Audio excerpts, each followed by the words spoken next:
ನಲ್ಲಿ ನೀರು ಅಕ್ರಮ ಬಳಕೆ ಆರೋಪ, ಕ್ರಮಕ್ಕೆ ರೈತರ ಒತ್ತಾಯ. ಶಿಡ್ಲಘಟ್ಟ ತಾಲೂಕಿನ ವಿವಿಧ ಭಾಗಗಳಲ್ಲಿ ಹೆಚ್ಎನ್ ವ್ಯಾಲಿ ಯೋಜನೆಯಡಿ ಕೆರೆಗಳಿಗೆ ಹರಿದು ಬರುವ ನೀರನ್ನ ಕೆಲವರು ಮೋಟಾರ್ಗಳ ಮೂಲಕ ಅಕ್ರಮವಾಗಿ ಬಳಸಿಕೊಳ್ಳುತ್ತಿದ್ದಾರೆ. ಈ ಮೋಟಾರ್ಗಳ ಕಾರ್ಯಾಚರಣೆ ಅಕ್ರಮ ವಿದ್ಯುತ್ ಸಂಪರ್ಕವನ್ನ ಪಡೆಯಲಾಗುತ್ತಿದೆ ಅಂತ ರೈತರು ಆರೋಪಿಸಿದ್ದು, ಈ ಕುರಿತು ಸಮಗ್ರ ತನಿಖೆ ನಡೆಸಿ ತಪ್ಪಿತಸ್ಥರ ವಿರುದ್ಧ ಕ್ರಮ ಕೈಗೊಳ್ಳಬೇಕು ಅಂತ ಒತ್ತಾಯಿಸಿದ್ದಾರೆ. ಶಿಡ್ಲಘಟ್ಟ ನಗರದ ಬೆಸ್ಕಾಂ ಕಚೇರಿ ಸಭಾಂಗಣದಲ್ಲಿ ನಡೆದ ನಗರ ಮತ್ತು ಗ್ರಾಮೀಣ ಉಪವಿಭಾಗಗಳ ಗ್ರಾಹಕರ ಸಂವಾದ ಹಾಗೂ ವಿದ್ಯುತ್ ಸುರಕ್ಷತಾ ಸಭೆಯಲ್ಲಿ ರೈತರು ಈ ವಿಷಯವನ್ನು ಅಧಿಕಾರಿಗಳ ಗಮನಕ್ಕೆ ತಂದರು. ಸಭೆಯಲ್ಲಿ ಮಾತನಾಡಿದ ರೈತರಾದ ಶೆಟ್ಟಹಳ್ಳಿ ರವಿಪ್ರಕಾಶ್ ಹಾಗೂ ಜಯಂತಿ ಗ್ರಾಮದ ನಾರಾಯಣಸ್ವಾಮಿ, ಹೆಚ್ಎನ್ ವ್ಯಾಲಿ ಯೋಜನೆಯ ನೀರನ್ನ ಕೆರೆಗಳಿಗೆ ತಲುಪಿಸುವ ಪೈಪ್ಲೈನ್ಗಳಿಗೆ ಕೆಲವೆಡೆ ಅಕ್ರಮವಾಗಿ ಮೋಟಾರ್ಗಳನ್ನು ಅಳವಡಿಸಲಾಗಿದೆ ಅಂತ ಆರೋಪಿಸಿದರು. ಪೈಪ್ಲೈನ್ನಿಂದಲೇ ನೇರವಾಗಿ ನೀರನ್ನು ಪಡೆದು ಖಾಸಗಿ ಉದ್ದೇಶಗಳಿಗೆ ಬಳಸಿಕೊಳ್ತಿರೋದ್ರಿಂದ ಕೆಳಭಾಗದಲ್ಲಿರುವ ಕೆರೆಗಳಿಗೆ ಸಮರ್ಪಕ ಪ್ರಮಾಣದಲ್ಲಿ ನೀರು ತಲುಪ್ತಿಲ್ಲ ಅಂತ ದೂರಿದ್ರು. ಒಂದು ಕಡೆ ಸರ್ಕಾರದ ಮಹತ್ವಾಕಾಂಕ್ಷಿ ಯೋಜನೆಯ ನೀರನ್ನು ಅಕ್ರಮವಾಗಿ ಬಳಸಿಕೊಳ್ತಿದ್ರೆ, ಮತ್ತೊಂದೆಡೆ ಮೋಟಾರ್ಗಳನ್ನು ಚಾಲನೆ ಮಾಡಲು ಅಕ್ರಮ ವಿದ್ಯುತ್ ಸಂಪರ್ಕವನ್ನು ಪಡೆಯಲಾಗುತ್ತಿದೆ. ಇದರಿಂದ ಸರ್ಕಾರದ ಆಸ್ತಿ ಹಾಗೂ ಸಾರ್ವಜನಿಕ ಸಂಪನ್ಮೂಲಗಳಿಗೆ ನಷ್ಟ ಉಂಟಾಗುವುದರ ಜೊತೆಗೆ ಕೆರೆಗಳಿಗೆ ನೀರು ಸಿಗದೆ ರೈತರು ಸಂಕಷ್ಟಕ್ಕೆ ಸಿಲುಕುವ ಪರಿಸ್ಥಿತಿ ನಿರ್ಮಾಣವಾಗಿದೆ ಅಂತ ರೈತರು ಆಕ್ರೋಶ ವ್ಯಕ್ತಪಡಿಸಿದರು. ಅಮ್ಮನಕೆರೆ, ಗುಡಿಹಳ್ಳಿ ಕೆರೆ, ಶೆಟ್ಟಹಳ್ಳಿ ಕೆರೆ ಸೇರಿದಂತೆ ತಾಲೂಕಿನ ವಿವಿಧೆಡೆ ಹೆಚ್ಎನ್ ವ್ಯಾಲಿ ನೀರಿನ ಪೈಪ್ಲೈನ್ಗಳನ್ನು ಪರಿಶೀಲಿಸಬೇಕು ಎಂದು ಅವರು ಒತ್ತಾಯಿಸಿದರು. ಪೈಪ್ಲೈನ್ಗಳಿಗೆ ಅಕ್ರಮವಾಗಿ ಮೋಟಾರ್ಗಳನ್ನು ಅಳವಡಿಸಿರುವ ಪ್ರಕರಣಗಳಿದ್ರೆ ಕೂಡಲೇ ಅವುಗಳನ್ನು ತೆರವುಗೊಳಿಸಿ ಅಕ್ರಮ ನೀರಿನ ಬಳಕೆ ಹಾಗೂ ವಿದ್ಯುತ್ ಸಂಪರ್ಕ ಪಡೆದಿರುವವರ ವಿರುದ್ಧ ಕಾನೂನುಬದ್ಧ ಕ್ರಮ ಕೈಗೊಳ್ಳಬೇಕು ಅಂತ ಆಗ್ರಹಿಸಿದರು. ರೈತರ ದೂರಿಗೆ ಪ್ರತಿಕ್ರಿಯಿಸಿದ ಬೆಸ್ಕಾಂ ಕಾರ್ಯಪಾಲಕ ಇಂಜಿನಿಯರ್ ಸೂರ್ಯಪ್ರಕಾಶ್, ಹೆಚ್ಎನ್ ವ್ಯಾಲಿ ನೀರನ್ನ ಮೋಟಾರ್ಗಳ ಮೂಲಕ ಅಕ್ರಮವಾಗಿ ಬಳಸುತ್ತಿರುವ ಕುರಿತು ಬಂದಿರುವ ದೂರುಗಳನ್ನು ಪರಿಶೀಲಿಸಲಾಗುವುದು ಅಂತ ತಿಳಿಸಿದರು. ಪರಿಶೀಲನೆ ವೇಳೆ ಅಕ್ರಮ ವಿದ್ಯುತ್ ಸಂಪರ್ಕಗಳು ಕಂಡುಬಂದರೆ ಇಲಾಖೆಯ ನಿಯಮಾನುಸಾರ ಅಗತ್ಯ ಕ್ರಮ ಕೈಗೊಳ್ಳಲಾಗುವುದು ಅಂತ ಭರವಸೆ ಕೊಟ್ಟರು. ಇದೇ ವೇಳೆ ಸಭೆಯಲ್ಲಿ ಶೆಟ್ಟಹಳ್ಳಿ ಹಾಗೂ ಇದ್ಲೂಡು ಗ್ರಾಮಗಳ ವಿದ್ಯುತ್ ಲೈನ್ ಸಮಸ್ಯೆ, ಚೌಡಸಂದ್ರ ಭಾಗದ ವಿದ್ಯುತ್ ಪೂರೈಕೆ ಸಮಸ್ಯೆ ಸೇರಿದಂತೆ ವಿವಿಧ ಅಹವಾಲುಗಳನ್ನು ಗ್ರಾಹಕರು ಮತ್ತು ರೈತರು ಅಧಿಕಾರಿಗಳ ಮುಂದಿಟ್ಟರು. ಪ್ರತಿಯೊಂದು ಸಮಸ್ಯೆಯನ್ನು ಪರಿಶೀಲಿಸಿ ಅಗತ್ಯ ಕ್ರಮ ಕೈಗೊಳ್ಳುವುದಾಗಿ ಅಧಿಕಾರಿಗಳು ತಿಳಿಸಿದರು. ಗ್ರಾಹಕರ ಸಂವಾದ ಸಭೆಗಳ ಕುರಿತು ಸಾರ್ವಜನಿಕರಿಗೆ ಸಮರ್ಪಕ ಮಾಹಿತಿ ನೀಡಲಾಗ್ತಿಲ್ಲ ಅನ್ನೋ ಅಸಮಾಧಾನವೂ ಸಭೆಯಲ್ಲಿ ವ್ಯಕ್ತವಾಯಿತು. ಇಂತಹ ಸಭೆಗಳು ಕೆಲವೇ ಜನರಿಗೆ ಸೀಮಿತವಾಗದೆ ನಗರ ಹಾಗೂ ಗ್ರಾಮೀಣ ಪ್ರದೇಶಗಳ ಹೆಚ್ಚಿನ ಸಂಖ್ಯೆಯ ಗ್ರಾಹಕರು ಭಾಗವಹಿಸುವಂತಾಗಬೇಕು ಅಂತ ರೈತರು ಒತ್ತಾಯಿಸಿದ್ದಾರೆ. ಸಭೆಗಳ ದಿನಾಂಕ ಮತ್ತು ಸಮಯದ ಕುರಿತು ಗ್ರಾಮೀಣ ಪ್ರದೇಶಗಳಲ್ಲಿ ಮುಂಚಿತವಾಗಿ ವ್ಯಾಪಕ ಪ್ರಚಾರ ನಡೆಸಬೇಕು. ಇದರಿಂದ ಜನರು ತಮ್ಮ ವಿದ್ಯುತ್ ಸಂಬಂಧಿತ ಸಮಸ್ಯೆಗಳನ್ನು ನೇರವಾಗಿ ಅಧಿಕಾರಿಗಳ ಗಮನಕ್ಕೆ ತರಲು ಅನುಕೂಲವಾಗಲಿದೆ ಅಂತ ಗ್ರಾಹಕರು ಅಭಿಪ್ರಾಯಪಟ್ಟರು. ಸಭೆಯಲ್ಲಿ ಬೆಸ್ಕಾಂ ಇಲಾಖೆ ಅಧಿಕಾರಿಗಳಾದ ಗೌರಮ್ಮ, ಅನಂತಗೌಡ, ವೇದಕಿರಣ್, ಶಿವಕುಮಾರ್, ಜಯಂತಿ ಗ್ರಾಮದ ನಾರಾಯಣಸ್ವಾಮಿ, ರೈತ ಮುಖಂಡ ರವಿಪ್ರಕಾಶ್, ನಾಗರಾಜ್, ವೆಂಕಟೇಶ್, ಶ್ರೀರಾಮ್ ಸೇರಿದಂತೆ ರೈತರು ಹಾಗೂ ವಿವಿಧ ಭಾಗಗಳ ಗ್ರಾಹಕರು ಉಪಸ್ಥಿತರಿದ್ದರು. ವರದಿ ನಂದಿ ರಾಜೇಶ್, ಶಿಡ್ಲಘಟ್ಟ. ನಾನು ಯಾವುದೋ ಪೇಪರಲ್ಲಿ ಓದಿದೆ, ಇವತ್ತು ಗ್ರಾಹಕರ ಸಭೆ ಇದೆ ಅಂತ. ಆದರೂ ಕೂಡ ನೀವು ಸಭೆ ಸೇರಿಸಿಲ್ಲ, ರೈತರು ಗ್ರಾಹಕರು ಯಾರೂ ಬಂದಿಲ್ಲ ಅಂತ ತಾವು ಹೇಳಿದೆ. ನಾವು ಲೇಟ್ ಆಯಿತು ಅಂತ ಆದರೂ ಬಂದ್ವಿ. ನಾವು ಬಹುಶಃ ಮೀಟಿಂಗ್ ಮುಗಿದೋಗಿರ್ಬೋದು ಅಂತಂದು ನಾವು ಮೇಲೆ ಬಂದರೆ ನಿಮ್ಮ ಡಬಲಿಗಿಂತ ಮೇಲ್ನವರು ಕೋಲಾರದಿಂದ SC ಅಂತೇಳಿ ಬಂದಿತ್ತು. ನೀವು ಕಿಸ್ಕೊಂಬೋದಾಗಿತ್ತು. ಯಾಕಂದರೆ ಸಮಸ್ಯೆಗಳು ನಿಮ್ಮ ಹಂತದಲ್ಲಿ ಆಗೋಕ್ಕಿಂತ ಮೇಲಿನ ಹಂತದಲ್ಲಿ ಆಗುವಂಥವು ಇರ್ತವೆ ಕೆಲವು. ನೀವೇ ಪರಿಹಾರ ಮಾಡ್ತೀವಿ ಅಂತೇಳಿ ಅಂದಮೇಲೆ ಈಗ ನಾವು ಹೊರಟರು. ಈಗ ರೈತರು ಲೈಟಿಂಗ್ ಮಾಡ್ಕೊತಾರೆ. ತಮ್ಮ ಗಮನಕ್ಕೆ ಸಾಹೇಬ್ರ ಗಮನಕ್ಕೆ ನಾವು ತಂದಿದ್ದೀವಿ. ಏನು ಕೆಲವರು ನಿಮ್ಮ ಅಧಿಕಾರಿಗಳು ಏನು ಲೈಟಿಂಗ್ ಮಾಡ್ಕೊಂಡಿರ್ತಾರೆ. ಆ ಲೈಟಿಂಗ್ ದುಡ್ಡು ಕಟ್ಟಿ ನಿಮ್ಮ ಹತ್ರ 15-16 ಸಾವಿರ ದುಡ್ಡು ಕಟ್ಟಿ ಇಲ್ಲಿ ಬಂದು ಆಫೀಸಲ್ಲಿ ಚೆಕ್ ಮಾಡಿದ್ರೆ 8,000 ಸಾವಿರ ಅವ್ರದ್ದು ಇನ್ನೂ ಅಮೌಂಟ್ ಇದೆ ಅದರಲ್ಲಿ. ಆದರೂ ಕೂಡ ವೈರ್ ಕಟ್ ಮಾಡ್ಕೊಂಡ್ಬಂದವ್ರೆ ಅಂತ ಕರೆಕ್ಟಾಗಿ ಕಟ್ಟಂಥವ್ರಿಗೆ ಈ ಥರ ಮಾಡ್ತಾರೆ. ಏನೂ ಇಲ್ಲ ಅಂತ ನಿಮ್ಮ ಲೈನ್ಮ್ಯಾನ್ಗಳು, ನಿಮ್ಮ SOಗಳು ಕಾಸ್ಟ್ ಕಮಿಟ್ಮೆಂಟ್ ಇಟ್ಕೊಂಡು 500, 1000, 2000 ಇಟ್ಕೊಂಡಿರೋರಿಗೆ ದುಡ್ಡು ಕೊಟ್ಟರೆ ನೋಡಿದೆ ಕಣ್ಣು ಮುಚ್ಕೊಂಡು ಹೋಗ್ತಾವ್ರೆ. ನಾವು ಹೇಳೋದೇನು, ರೈತರು ಹಾಕೊಂಡವ್ರೆ ಅದನ್ನು ಕಟ್ ಮಾಡ್ರಿ ಅಂತ ನಾವೇನಲ್ಲ. ರೈತರು ಇವತ್ತು ಕಷ್ಟದಲ್ಲಿ ಅವ್ರೆ, ನೀವು ಬಿಟ್ಬಿಡಿ, ಫ್ರೀಯಾಗಿ ಲೈಟಿಂಗ್ ಮಾಡ್ಕೊಂಡ್ಲಿ ಬಿಡೋದಾದ್ರೆ. ಆದರೆ ಅಟ್ಲೀಸ್ಟ್ ಕರೆಕ್ಟಾಗಿ ಕಟ್ಟಿರೋಂಥ ತೊಂದರೆ ಕೊಡ್ತಾ ಇದ್ದೀರಲ್ಲ, ಅದು ನಮ್ಮ ವಿರೋಧ. ಆಮೇಲೆ ಅದ್ರ ವಿಚಾರವಾಗಿ ನಾನು ಸಾಹೇಬ್ರಿಗೆ ಕಾನ್ಫರೆನ್ಸ್ ಕಾಲ್ ಆಗಿ ಮಾತಾಡಿದ್ದೀನಿ. ಆತ ಹೋಗಿ ಕೊಡ್ತೀನಿ ಅಂತೇಳಿ ಹೋಗಿರೋ ಕೊಟ್ಟಿಲ್ಲ 3 ದಿವಸ ಆದ್ರೂ. ಆಮೇಲೆ ಆತ ಸರ್ ಇಲ್ಲಿ ಕೆಲಸ ಮಾಡೋದು ಅನ್ಲಾಯಕ ಅಂತ ಕೂಡ ನಾನು ನಿಮಗೆ ತಮ್ಮ ಗಮನಕ್ಕೆ ತಂದಿದ್ದೀನಿ. ಅದು ಸಾಧ್ಲಿ ಒಬ್ಬರೇ ಗಣ್ಣಿಚನಲ್ಲಿ ಮಂಜುನಾಥ್ ಅಂತ ರೈತ ನಿಮ್ಮ ಇಲ್ಲಿ ಬಂದು ಅರ್ಜಿ ಕೊಟ್ಟವರು. ನಮ್ದು ಇಷ್ಟಿದೆ ಬ್ಯಾಲೆನ್ಸ್, 8,000 ಚಿಲ್ಲರೆ ಅವ್ರದ್ದು ಬ್ಯಾಲೆನ್ಸ್ ಇದೆ ಇಲ್ಲಿ. ಆದರೂ ಕೂಡ ವೈರ್ ಕಟ್ ಮಾಡ್ಕೊಂಡು ಬಂದಿದ್ದಾರೆ ಇವರು SO. ಅಂದರೆ ಆತ ದುಡ್ಡು ಕೊಟ್ಟಿಲ್ಲ, ಕರೆಕ್ಟಾಗಿ ಬಿಲ್ ಕಟ್ಕೊಂಡಿದ್ದಾನೆ. ಬಿಲ್ ಕಟ್ಟೋರ್ಗೂ ಈ ಥರ ಕಿರ್ಕೊಂಡು ಕೊಡ್ತಾರೆ ಅಂತ ಅಧಿಕಾರಿ ಏನಕ್ಕೆ ಬೇಕಲ್ಲಿ? ಆಮೇಲೆ ಆಯ್ತು ಏನೋ ತಪ್ಪು ನಡೆದಾಗಿದೆ, ಆದ್ರೂ ವಿಷಯ ಹೇಳಿದ್ರು ಕೂಡ ಅದನ್ನ ಒಯ್ದು ತಗೊಂಡೋಗಿ ಕೊಟ್ಟಿಲ್ಲ, ಹಾಕ್ಸ್ಕೊಟ್ಟಿಲ್ಲ ಅಂದ್ರೆ ಎಷ್ಟು ಬೇಜವಾಬ್ದಾರಿ. ಫೋನಲ್ಲಿ ಮಾತಾಡಲ್ಲ ಆತ, ತಾವಾದ್ರೂ ಫೋನ್ ಮಾಡಿದ್ರೆ ಏನೋ ರೆಸ್ಪಾನ್ಸ್ ಕೊಡ್ತೀವಿ, ಈ ತರ ಇದೆ ಅಂತ ಅಂದ್ಬಿಟ್ಟು. ಆತ ನಿಮ್ಗಿಂತ ಕೆಳ ಹಂತದಲ್ಲಿ ಕೆಲಸ ಮಾಡಿದ್ರು ಕೂಡ ಗೌರವ ಕೊಡಲ್ಲ ಅಂತಂದ್ರೆ ಏನರ್ಥ ಅಲ್ಲಿಗೆ? ನಾನೇನೋ ಬಿಸಿ ಇದ್ದೀನಿ ಅಂತ ಹೇಳ್ತಾನೆ. ಎಸ್.ಓ. ಸರ್ ಅಲ್ಲಿ ಡಿಪುರಲ್ಲಿ. ಆಮೇಲೆ ಅದೊಂದೇ ಅಲ್ಲ, ಇವತ್ತು HN ಮೇಲೆ ನೀರಿಗೆ ಬಹಳಷ್ಟು ಜನ ಮೋಟ್ರ್ಗಳು ಹಾಕೊಂಡು ಅಳವಡಿಸ್ಕೊಂಡಿದ್ದಾರೆ. ಈಗಾಗಲೇ ಸಣ್ಣ ನೀರಾವರಿ ಇಲಾಖೆಗೆ ನಾವು ಅರ್ಜಿ ಕೊಟ್ಟಿದ್ದೀವಿ, ಸಣ್ಣ ನೀರಾವರಿ ಅಧಿಕಾರಿಗಳು ಬಂದ ಎಲ್ಲ ಸೀಸ್ ಮಾಡಿದ್ದಾರೆ. ನೀವು ಅದರಲ್ಲಿ ಟಾಸ್ಕ್ ಕಂಪ್ನಿ ಅಂತೇಳಿ ಏನು ಅವರಲ್ಲಿ ಟಾಸ್ಕ್ ಫೋರ್ಸ್ ಕಂಪ್ನಿ ಅಂತ ನೀವು ಮಾಡ್ಕೊಂಡಿದ್ರೆ ಅದರಲ್ಲಿ ತಾವು ಇದೆ. ಅದರಲ್ಲಿ ಅವರು PDO ಇರ್ತಾರೆ, ಬೆಸ್ಕಾಂನವ್ರು ಇರ್ತಾರೆ, ಪೊಲೀಸ್ ಇರ್ತದೆ, ಸಣ್ಣ ನೀರಾವರಿ ಅಧಿಕಾರಿಗಳು ಇರ್ತಾರೆ. ಇವರು 4 ಜನ ಸಂಬಂಧಪಟ್ಟಂಗಿದ್ರು ಕೂಡ ಅಂದರೆ ನಮ್ಮ ತಾಲೂಕಲ್ಲೂ ಹಾಕ್ಕೊಂಡಿದ್ದಾರೆ. ಅದನ್ನು ನೀವು ಕರೆಂಟ್ ಹಾಕಿ ಓಡಿಸ್ತಾ ಇರೋದನ್ನ ನೀವು ಗಮನ ತಗೊಂಡು ಅವ್ರಿಗೆ ಏನು ಎಚ್ಚರಿಕೆ ಕೊಡಬೇಕಾಗಿತ್ತು. ಯಾಕಂದರೆ ಮೊದಲನೇ ಕೆರೆ ನೀರು ಎಲ್ಲ ನಾವು ಬಳಸ್ಕೊಂಡ್ಬಿಟ್ರೆ ಹಿಂದಿನ ಕೆರೆ ನೀರು ಹೆಂಗೆ ಹೋಗ್ತವೆ? ಇವತ್ತು ನೀವು ತಾವು ನೋಡಬೇಕು, ಇದು ನಮ್ಮ ಲಿಸ್ಟಲ್ಲಿ ಬಂಡೆಮನ್ ಕೆರೆ ಅಂತಿದೆ. ಆ ಕಡೆ 4-5 ಗ್ರಾಮ ಪಂಚಾಯತಿ ಬಗ್ಗೆ ದೊಡ್ಡಕಳ್ಳಿ, ಚಿಕ್ಕಕಳ್ಳಿ ಇರ್ಬೋದು, ಪಲ್ಚೇರ್ಲ ಆ ಭಾಗಕ್ಕೆಲ್ಲ ನೀರು ಹೋಗ್ಬೇಕು. 2-3 ವರ್ಷ ಆದ್ರೂ ನೀರು ಹೋಗಿಲ್ಲ. ಯಾಕಂದ್ರೆ ಈ ಕಡೆ ಮೋಟರ್ ಇಟ್ಕೊಂಡು ಯಾವಾಗ ಓಡಿಸ್ತಂತವ್ರು ಆ ಕೆರೆ ನೀರು ಹೋಗಿಲ್ಲ. ಇವತ್ತು ಬೋರ್ಗಳೆಲ್ಲ ಬತ್ತೋಗಿದೆ. ಆ ಕಡೆ ರೈತ ಇವತ್ತು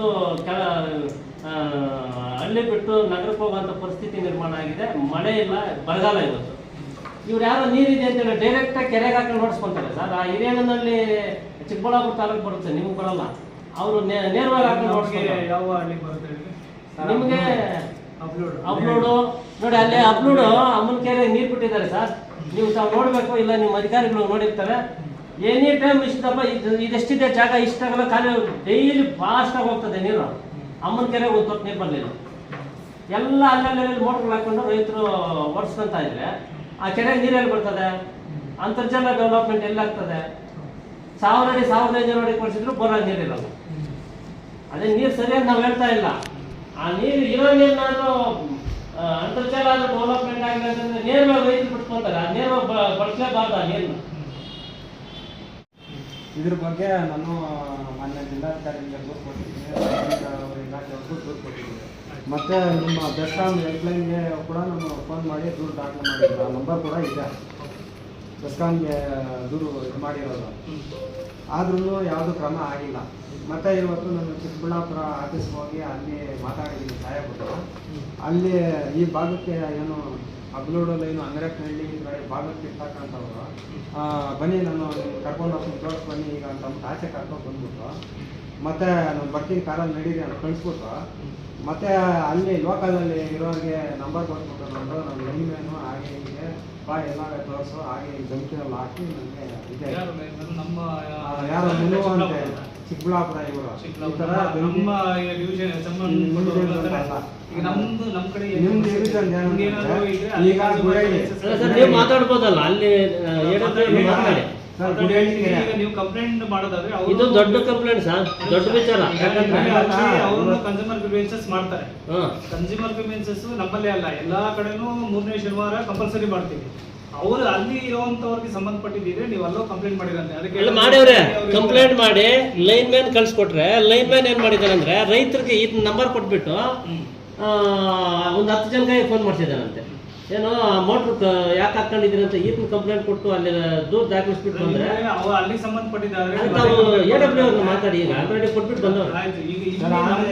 ವ್ಯಾಪ್ತಿಗೆ ಬರುವಂತದ್ದು ಏನಿದೆ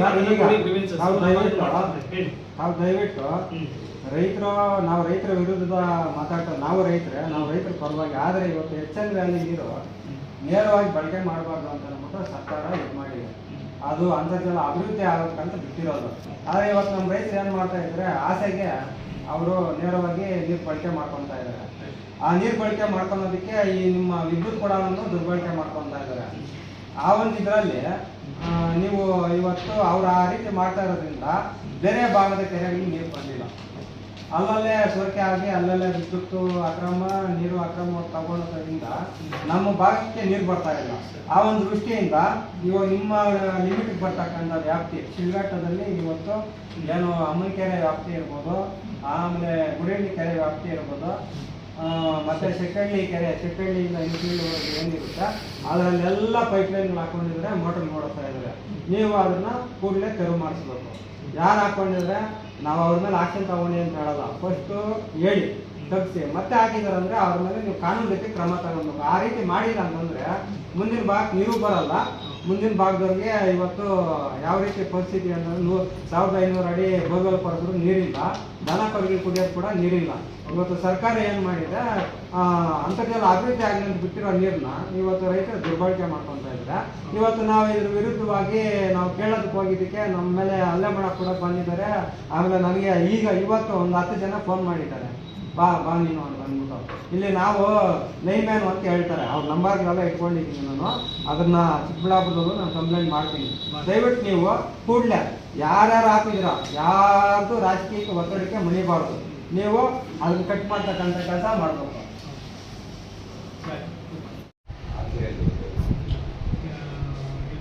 ದೇವಸ್ಥಾನ ಹತ್ರ ಅಲ್ಲೇ ನಡಗಲಲ್ಲಿ ಅವ್ರು ಲಾಂಗ್ ಹಾಕಿಟ್ಟಿದ್ದಾರೆ. ಕಬ್ಬಿಣದಿಂದ ಹಂಗೆ ಇದೆ ಕಂಬಳ. 2 ಸೆಂಟ್ರೆ ಒಂದು ಕಂಬ ಹಾಕಿದ್ರೆ ಒಂದು ಟನ್ ಜೈಟ್ ಎಲ್ಲ ತೆಗೆದು ಬಂದ್ಬಿಡಿ. ಫುಲ್ ಈಗ ಸ್ವಲ್ಪ ಹೋದರೆ ಅನ್ನುತ್ತದೆ ಆ ಥರ ಕೆಳಗೆ ಬಂದು ಊರು ಒಳಗಡೆ ಅದನ್ನ ಸ್ವಲ್ಪ ವ್ಯವಸ್ಥೆ ಮಾಡ್ತಾರೆ. ಯಾವ ನೋಡಿ ಸರ್, ಅದೇ ಊರು ಜೈನ ಗ್ರಾಮ ಹೆಸರು ಫುಲ್ ಕೆಳಗಡೆ ಬರ್ತಾರೆ ಸರ್.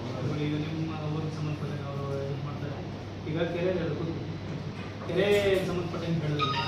ಈಗ ಕೆರೆಯಲ್ಲಿ ನಾನು ಇನ್ಸ್ಪೆಕ್ಷನ್ ಮಾಡಿಸ್ತೇನೆ. ಹೇಗೆ ಏನಿದ್ರೆ ಹೋಗ್ತಾರೆ ಇನ್ಸ್ಪೆಕ್ಷನ್ ಮಾಡ್ತಾರೆ. ಅದನ್ನು ಡಿಸ್ಕನೆಕ್ಟ್ ಮಾಡ್ಸೋಕೆ ಹೇಳ್ತೀನಿ. ಡಿಸ್ಕನೆಕ್ಟ್ ಮಾಡಿ ಏನು ಬೇಕೋ ಅದನ್ನು ಪವರ್ ಸಪ್ಲೈ ಬೇರೆ ಥರ ಮಾಡ್ತೀನಿ. ಪದೇ ಏನಾದರೂ ಅವ್ರು ಅದೇ ಥರ ಮಾಡ್ತಾ ಇದ್ದರೆ ಅದನ್ನು ಕೇಸ್ ಮಾಡೋಕ್ಕೆ ನಮ್ಮಲ್ಲಿ ಬೆಸ್ಕಾಂ ವಿಜಿಲೆನ್ಸ್ ಇದೆ. ಆ ವಿಜಿಲೆನ್ಸ್ಗೂ ನಾನು ರೆಫರ್ ಮಾಡ್ತೀನಿ. ಲಾಸ್ಟ್ ಟೈಮ್ ನೀವೇ ನನಗೆ ಮಾತಾಡಿದ್ದೀರ, ಕಾಲ್ ಮಾಡಿದ್ರೆ ನನಗೆ ಒಂದ್ಸಲ ಹೇಳಿದ್ದೀನಿ ನಾನು. ಅದನ್ನು ಕೇಸ್ ಮಾಡೋಕ್ಕೆ ನಮ್ಮ ಬೆಸ್ಕಾಂ ವಿಜಿಲೆನ್ಸ್ ಅಂತಲೇ ಇದೆ. ಅವ್ರಿಗೆ ಏನು ಬೇಕೋ ಅದ್ರ ಮೇಲೆ ಆ್ಯಕ್ಷನ್ ತೊಗೊಳಕ್ಕೆ ಕಾನೂನು ಪ್ರಕಾರ ನಾನು ಅವ್ರಿಗೆ ಲೆಟ್ರ್ ಬರೀತೀನಿ. ಈಗ ಡಿಸ್ಕನೆಕ್ಟ್ ಮಾಡಿಸ್ಬೇಕು, ನಾನು ಮಾಡಿಸ್ತೀನಿ. ಅದ್ರ ಬಗ್ಗೆ ನಾನು ಇದನ್ನು ತೊಗೊಳ್ತೀನಿ, ಕ್ರಮ ತೊಗೊಳ್ತೀನಿ. ಆಮೇಲೆ ಇನ್ನು ಟ್ರಾನ್ಸ್ಫಾರ್ಮರ್ ರಿಪ್ಲೇಸ್ಮೆಂಟ್ ಬಗ್ಗೆ ಹೇಳ್ತಿದ್ದೀನಿ.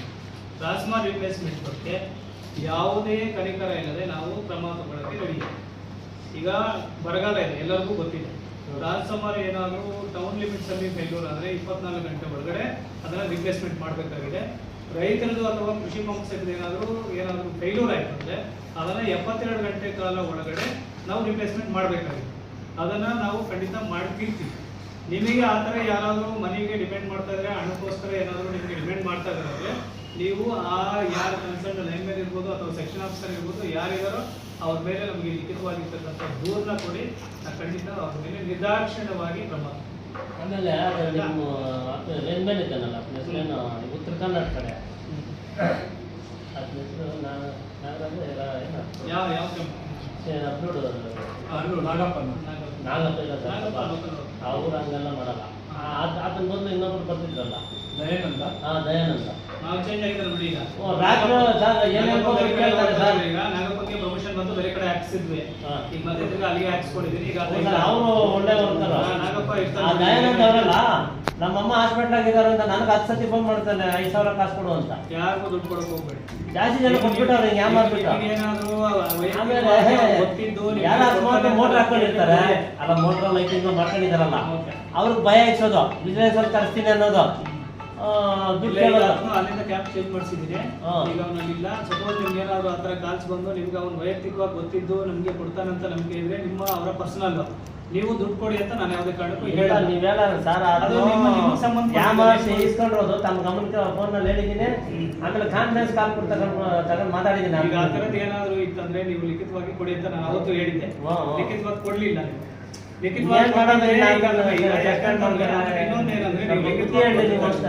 ನೀವು ಲಿಖಿತವಾಗಿ ಕೊಟ್ಟ ತಕ್ಷಣ ನಿಮ್ಮನ್ನ ಅವ್ರು ಇದನ್ನ ಕರಿತೀವಿ.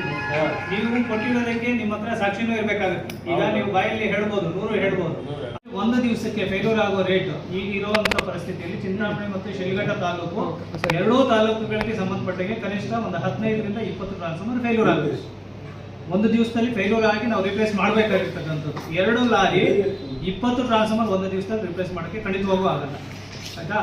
ನಾವು ಇಲ್ಲಿಗೆ ಕಳಿಸ್ತೀವಿ ಲಾರಿಗಳಂದ್ರೆ ಫಸ್ಟ್ ಪ್ರಿಯಾರಿಟಿ ವಾಟರ್ ಸಪ್ಲೈ, ಕುಡಿಯೋ ನೀರು ಏನಿದೆ ಅದು ಕುಡಿಯೋ ನೀರಿಗೆ ತೊಂದರೆ ಆಗಬಾರ್ದು ಅಂತ 10 ಟ್ರಾನ್ಸ್ಫಾರ್ಮರ್ ಕುಡಿಯೋ ನೀರಿರಲಿ ಅವತ್ತು ರಾತ್ರಿ 12 ಗಂಟೆ ಆದರೂ ನಾವು ರಿಪ್ಲೇಸ್ ಮಾಡೇ ಮಾಡ್ತೀವಿ ನಮ್ಮ ವೆಹಿಕಲ್. ಎರಡನೇ ಪ್ರಿಯಾರಿಟಿ ಏನು ಕೊಡ್ತೀವಿ ಅಂದರೆ ವಿಲೇಜ್ ಲೈಟಿಂಗ್. ಊರಿಗೆ ಸಂಬಂಧಪಟ್ಟಂಗೆ ಏನಿರ್ತದೆ ಆ ಊರು ಕತ್ತಲಲ್ಲಿ ಇರಬಾರ್ದು, ಊರವ್ರು ಯಾರು ಬರದೇನೆ ಇರ್ಬೋದು. ಪಂಪ್ ಸೆಟ್ ಆದರೆ ಯಾರು ರೈತರು ಬರ್ಬೋದು, ಬಟ್ ಈ ಊರಿಗೆ ಯಾರು ಬರಲ್ಲ. ಅಂಥದನ್ನು ರಿಪ್ಲೇಸ್ ಮಾಡೋಕ್ಕೆ ನಾವು ಎರಡನೇ ಪ್ರಿಯಾರಿಟಿ ಇಟ್ಕೊಂಡಿದ್ದೀವಿ. ಎರಡೂ ಆದಮೇಲೆ ಲಾರಿ ನಮ್ದು ಏನಾದರೂ ಫ್ರೀ ಆಗಿತ್ತು ಅಂದರೆ ನಾವೇ ನಿಮಗೆ ತೊಗೊಂಡ್ಬಂದು ಮಾಡ್ತೀವಿ. ನಿಮಗೆ ಅಲ್ಲಿವರೆಗೂ ಕಾಯೋಕ್ಕಾಗಲ್ಲ ಅಂತಂದರೆ ನಿಮ್ಮ ಓನ್ ಅರೇಂಜ್ಮೆಂಟ್ಸ್ ಏನೋ ಮಾಡ್ಕೊತೀರಿ, ಕೆಲವರು ಟ್ಯಾಕ್ಟರ್ಗೆ ತೊಗೊಂಡ್ಬರ್ತೀರಿ, ನಿಮ್ಮ ಅರ್ಜೆಂಟ್ಗೋಸ್ಕರ ಮಾಡ್ಕೊತೀವಿ, ಅದನ್ನು ಮಾಡ್ಕೊಳ್ಳಿ. ನಾವು ಅದನ್ನು ಕಂಡೀಷನ್ ಆಗಿ ನೀವೇ ಮಾಡ್ಕೋಬೇಕು ಅಂತ ನಾವು ಹೇಳೋಣ. ನಿಮಗೆ ಏನಾಗುತ್ತೆ, ನಮ್ದು ಈ ಥರ ಪ್ರಿಯಾರಿಟಿಯಲ್ಲಿ ಇಟ್ಕೊಂಡು ಹೋದರೆ ನಿಮ್ಗೆ 3 ದಿವಸ ಆಗ್ಬೋದು, 4 ದಿವಸ ಆಗ್ಬೋದು, ಬೆಳೆ ಒಣಗುತ್ತೆ ಅನ್ನೋ ಉದ್ದೇಶಕ್ಕೋಸ್ಕರ ನೀವೇ ಏನೋ ಒಂದು ಅರೇಂಜ್ಮೆಂಟ್ ಮಾಡಿ ತೊಗೊಂಡು ರಿಪ್ಲೇಸ್ ಮಾಡ್ಕೊತಾ ಇದ್ರೆ ಅದು ಮಾಡ್ಕೊಳ್ಳಿ, ನಾವು ಬೇಡವಿಲ್ಲ. ಬಟ್ ನಾವೇ ಮಾಡಬೇಕು ಅನ್ನೋದ್ರೆ ನೀವೇ ಕೊಡ್ಬೋದಲ್ಲ ಸರ್ ಅದಕ್ಕೆ ಬಾಡಿಗೆ? ಇಲ್ಲ, ಅದು ಕೊಡೋಕ್ಕೆ ನಮ್ಮಲ್ಲಿ ಪ್ರಾವಿಷನ್ ಇಲ್ಲ. ಅದನ್ನೇ ಹೇಳ್ತೀನಿ. ಈಗ ಈ ಥರ ಆಗಿರೋದ್ರಿಂದ ನಾವು ಇನ್ ಟೈಮ್ಗೆ ರಿಪ್ಲೇಸ್ಮೆಂಟ್ ಮಾಡೋಕ್ಕಾಗಲ್ಲ, ರೈತರಿಗೆ ತೊಂದರೆ ಆಗ್ತದೆ. ಇದಕ್ಕೋಸ್ಕರ ಬೇರೆ ಏನಾದರೂ ಆಲ್ಟರ್ನೇಟಿವ್ ವ್ಯವಸ್ಥೆ ಮಾಡಿಕೊಡಿ ಅಂತ ಕೇಳಿರೋದಕ್ಕೋಸ್ಕರ ಒಂದೊಂದು ಸಬ್ ಡಿವಿಷನ್ಗೆ ಒಂದೊಂದು ಬೊಲೆರೋ ವೆಹಿಕಲ್ನ ಪ್ರೊವೈಡ್ ಮಾಡ್ತೀವಿ ಅಂತ ಮೀಟಿಂಗಲ್ಲಿ ಏನೋ ಡಿಸ್ಕಷನ್ ಆಗಿದೆ. ಮೋಸ್ಟ್ಲಿ ಅದು ಆಗ್ಬೋದು. ಅದಾದರೆ ಖಂಡಿತವಾಗೂ ನಾವೇ ಅಲ್ಲ, ನೀವು ಮೇಲ್ನಧಿಕಾರಿ ಒತ್ತಾಯ ಮಾಡಿ ಮಾಡಿದ್ದೀರಾ? ಬಾಡಿಗೆ ಕೇಳ್ತಾವ್ರೆ ರೈತರು. ಇಲ್ಲ, ಬಾಡಿಗೆ ಕೊಡಕ್ಕೆ ನಾವು ಕೇಳ್ತೀವಿ ನಿಮ್ಮನ್ನ. ಅದನ್ನು ಕೊಡಕ್ಕೆ ಪ್ರಾವಿಷನ್ ಅಲ್ಲ ಸರ್, ನಾವು ಕೇಳ್ತೀವಿ. ನಾವೇ ಒಂದು ವೆಹಿಕಲ್ನ ಸಬ್ ಡಿವಿಷನ್ಗೆ ಒಂದು ವೆಹಿಕಲ್ನ ನಾವೇ ಇಟ್ಕೊಂಡು ಎಲ್ಲಿ ಈ ತರ ಪ್ರಾಬ್ಲಮ್ ಇದೆ, ಈಗ ಲಾರಿ ಎಲ್ಲ ಕಡೆ ಹೋಗೋಕ್ಕಾಗಲ್ಲ, ಒಂದು ಬೊಲೆರೋ ವೆಹಿಕಲ್ ಕೊಡಿ ನಮ್ಮ ಸಬ್ ಡಿವಿಷನ್ಗೆ. ಒಂದು ಸಬ್ ಡಿವಿಷನಲ್ಲಿ ಒಂದು 5-6 ಆಗಿರ್ತದೆ. ಅವತ್ತು 5-6 ಬೇಕಾದ್ರೆ ಒಂದೇ ಸಲ ತಗೊಂಡ್ಬಂದು ರಾತ್ರಿಗೋ ಇಲ್ಲ ಬೆಳಗ್ಗೆಗೋ ಎತ್ಕೊಂಡು ಕ್ಲಿಯರ್ ಮಾಡ್ತಾರೆ ಅಂತ ನಾವು ಆಲ್ರೆಡಿ ಅಹವಾಲನ್ನ ಸಲ್ಲಿಸಿದ್ದೀವಿ. ಅದೇನಾದರೂ ಆದರೆ ಮುಂದಿನ ದಿನಗಳಲ್ಲಿ ಅನುಕೂಲ ಆಗುತ್ತೆ. ಈಗ ನೀವು ತಗೊಂಡ್ಬಂದಿದ್ದೀವಿ, ನಾವು ಬಾಡಿಗೆ ಕೊಡಿದ್ರೆ ಬಾಡಿಗೆ ಕೊಡಕ್ಕೆ ಯಾವ ಲೆಕ್ಕದಲ್ಲಿ ಕೊಡೋಕ್ಕಾಗಲ್ಲ. ನೀವು ಕೊಡಕ್ಕಾಗಲ್ಲ, ಪ್ರಾವಿಷನ್ ಇಲ್ಲಿದ್ದು ಮೇಲ್ಗೆ ನೀವು ಒತ್ತಡ ಮಾಡಿದ್ರೆ ಅಟ್ಲೀಸ್ಟ್ ಗಾಡಿ ಆದ್ರೂ ಅವ್ರು ನಿಮ್ಗೆ ಕೊಡ್ತಾರೆ. ಇಲ್ಲ, ಒತ್ತಡ ಮಾಡಿ ಆಲ್ರೆಡಿ ಗಾಡಿ ಕೊಡ್ಸಕ್ಕೆ ನಾವು ಅಹವಾಲನ್ನ ಸಲ್ಲಿಸಿದ್ದೀವಿ. ಅದಾಗುತ್ತೆ ಮುಂದಿನ ದಿನಗಳಲ್ಲಿ, ಅದು ಮೋಸ್ಟ್ಲಿ ಆಗುತ್ತೆ. ಅದಾದಾಗ ನಿಮ್ಗೆ ಈಸಿ ಆಗುತ್ತೆ, ದುಡ್ಡು ಕಟ್ಟಬೇಕಾಗುತ್ತೆ. ಉಳಿದಂತೆ ಕೆಲಸನ ನೀವೇ ಮಾಡ್ಕೋಬೇಕು. ನಾವು ಈಗ 40,000 ರೈತ ಕಟ್ಬಿಟ್ರೆ, ರೈತ 40,000 ಅಮೌಂಟ್ ಕಟ್ಬಿಟ್ರೆ 40,000 ಡಿಪಾಸಿಟ್ ಅದು ಕಟ್ತೀವಿ. 40,000 ಅದು ಸರ್ವಿಸ್ ತಗೊಳಕ್ಕೆ. ಆಮೇಲೆ ನಿಮ್ಗೆ ಎಸ್ಟಿಮೇಟ್ ಮಾಡ್ತಾರೆ, ಎಲ್ಲಿಂದ ಲೈನ್ ನಿಮಗೆ ಹಾಕ್ಬೇಕು, ಎಷ್ಟು ಕಂಬಗಳು ಹಾಕ್ಬೇಕು, TC ಎಲ್ಲ ಹಾಕ್ಬೇಕು, ಅದು ಎಸ್ಟಿಮೇಟ್ ಮಾಡ್ತಾರೆ. ಆ ಎಸ್ಟಿಮೇಟೆಡ್ ಕಾಸ್ಟ್ ಅಲ್ಲಿ 5% ನಮ್ಗೆ ದುಡ್ಡು ಕಟ್ಟಬೇಕಾಗುತ್ತೆ. ನಿಮ್ಮ ಇಲಾಖೆಗೆ ಕಟ್ಟೋದಾ? ಇಲಾಖೆಗೆ ಸೂಪರ್ವೈಸನ್ ಚಾರ್ಜಸ್ ಅಂತ 5% ದುಡ್ಡು ಕಟ್ಟಬೇಕಾಗುತ್ತೆ. ಉಳಿದಂತೆ ಕಂಬ, ಟ್ರಾನ್ಸ್ಫಾರ್ಮರ್, ವೈರು ಎಲ್ಲ ನೀವೇ ತಗೊಂಡು ಕೆಲಸ ಮಾಡ್ತೀವಿ. ಅಲ್ಲ ಸರ್, ಈಗ ಮೆಟೀರಿಯಲ್ ನಾವೇ ತಗೊಂಬರೋದಾ? ಹೌದು. ಈಗ ಮೆಟೀರಿಯಲ್ ತಗೊಂಡ್ಬಂದು ನಾವೇ ನಿಮ್ಗೆ ದುಡ್ಡು ಕಟ್ಟ ಕೆಲಸ ಮಾಡ್ಕೋಬೇಕು. ಹೌದು. ಅದಕ್ಕೆ ಕಂಟ್ರಾಕ್ಟ್ ಚೆನ್ನಾಗಿ ಆಗೋತಾರ ಸರ್. ನೀವು ಈ ತರ ಕಾನೂನು ಇಟ್ಟಿರೋದಕ್ಕೆ